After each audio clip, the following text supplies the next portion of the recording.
Welcome to the third installment of Overtime, your online video source for CNU Captain Sports. I'm Chris Brooks. And I'm Cassie Vench. On today's episode, we will be giving you the latest in on-campus and national sports news.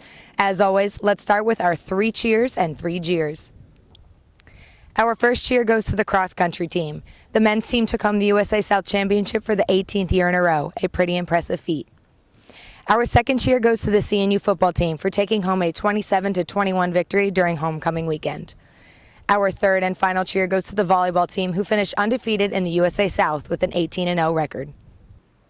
Our first cheer goes to Cowboys quarterback Tony Romo, who has a broken collarbone and is out for the rest of the season. Our second cheer goes to UFC heavyweight Brock Lesnar, who lost his title by defeat from Cain Velasquez by TKO in the first round. And our third and final cheer goes to the Auburn University football team, who dropped from number 1 to number 2 in the BCS Sports Poll. We recently hit the streets of campus to ask students what they expected from this year's basketball season. Let's see what they had to say. Well, I want to play with high energy, just like they did last year, and hopefully go undefeated again and win a national championship this year.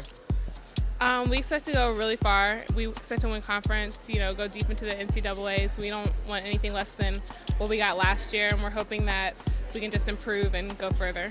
Well, I hope that they can have as much success as they had last year and hopefully win their national championship.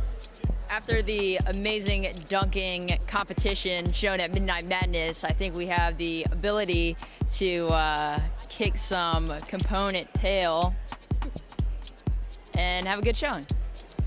I see them all the time. I see them all the time in the gym. They're always practicing, and they're looking really good. We got a nice tall team this year, a lot of new recruits and stuff, so super excited. I'm very excited, actually. I like basketball. I heard we have a pretty good squad this year, so I think we're going to do well. It'll be fun to watch.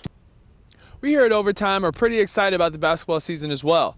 This past weekend at Midnight Madness, a 3-point contest took place between CNU women's basketball player Chelsea Sweers and another student. Let's see how it all went down. This past weekend during Midnight Madness, senior guard Chelsea Sweers took on CNU student Tyler Cobb in a 3-point contest. The event is held every year during homecoming weekend in order to get CNU hyped for the official start of basketball season. What better way to do that than by holding a competition with a team's star player? Earlier in the week, Cobb faced other students in a 3-point competition in order to have the chance to take on Sweers. At Midnight Madness, each contestant had 30 seconds to shoot 12 basketballs. The first 3 at each station were worth 1 point, and the final green money ball was worth 3. Cobb came out the victor in the competition by defeating Sweers. The basketball regular season gets underway in 2 weeks. That event sure looked like a lot of fun. In another edition of A Few Good Minutes, Paul and Chris debate on the amount of money that athletes earn. Welcome to A Few Good Minutes. This is Chris Brooks. I'm Paul Mikowski. Today we're going to be discussing with you the extremity of pro athletes' salaries in today's economy.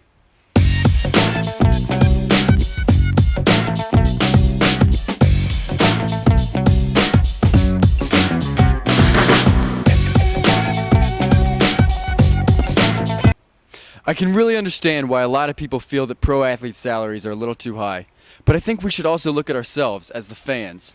We're the reasons that these athletes get the money that they get. Pro sports franchises are not taxable, they're not charities. These are big businesses, and we're the ones that supply those businesses with money. When we pay for those shirts, when we buy those jerseys, when we pay for the memorabilia, and when we go to the games, we are the ones paying those athletes' salaries. I personally believe, as a fan of sports, we hear athletes talk about all the time how this is for the love of the game. They play because they have a passion for their particular sport. And I believe what better way to show your passion and appreciation not only for the sport, but for the fans and the people that support you by giving back to the community. I'm not talking about NFL Cares or the NBA Cares programs. A lot of that stuff is funded within the association as a whole. I'm talking about individually. I believe players should be able to give back to communities, public schools, families, all of these different organizations that are out there. I believe they could give more money and more of their time to show that they care. The responsibility of these athletes is a lot greater than most people realize. They're not just paid to dribble the ball down the court. They're not just paid to throw that last second touchdown. They're not just paid to hit that game-winning home run. These guys are paid to be role models. They're paid to represent their teams, their teammates, their organizations, and their sports as a whole. I think what we don't realize is that A, we pay their salaries, but B, a lot of the times they deserve it. Another point that I would like to bring up is you see a lot of times players want to talk about their contracts at the end of a season. They believe, you know what, I had a great individual season, led the league in sacks or led the league in interceptions, so I should be paid higher. Well, let's think about the flip side of that. How about if you have a bad statistical season? How about if you get injured? That hurts the team, not helps it. How would players feel if teams wanted to cut their salaries or change their salaries? I think that's something NFL players and also other sports athletes should think about, because if you want to give demands about how you're performing, what about if the team wants to give a demand about your performance and how it's affecting the team as well? Well, that about wraps it up for today's segment. For Paul Mikowski, I'm Chris Brooks, and this has been A Few Good Minutes. Cody is on your side and in the corner this week with another edition of Cody's Corner.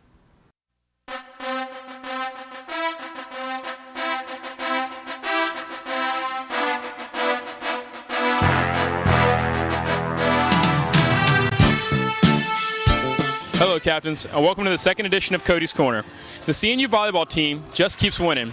This past weekend, the captains defeated Ferrum 3-0 and Averett 3-1. The captains finished their season 32-2 overall and 18-0 in the USA South, making them undefeated there for the fourth year in a row. Women's soccer defeated NC Wesleyan on senior night 3-0 to improve to 13-4-1 on the season. Senior forward Sam Ciarvino scored 1 goal, and junior forward Kendall Dishaw racked up the other 2. The captains are 9-0 at home this season and have earned the #1 seed in the USA South tournament. The second-rate men's soccer team defeated Greensboro College on senior night 3-1. Senior midfielder Cliff Kipper scored 2 goals as the captains outshot the Pride 21-5. The captains had the #2 seed in the USA South tournament and finished the season with 17 wins, 1 loss, and only 1 tie.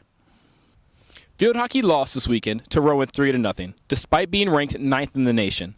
This loss dropped the captains to 14-3 on the season with a 7-0 record at home. The CNU football team defeated Ferrum College on homecoming weekend 27-21 in a very close game, giving the captains their 3rd straight win. Senior running back Keith Gaines rushed for a career-high 158 yards as the captains snapped the Panthers' 3-game win streak with explosive offense and rock-solid defense. The captains are 4-4 overall and 4-1 in conference play. That's all for now from Cody's Corner. Back to you guys. That is all about the time we have for today. Be sure to tune in next month for another episode of Overtime. All facts and information courtesy of CNUsports.com. On behalf of Chris Brooks, I'm Cassie Vinch. Whatever you do today, hit it out of the park.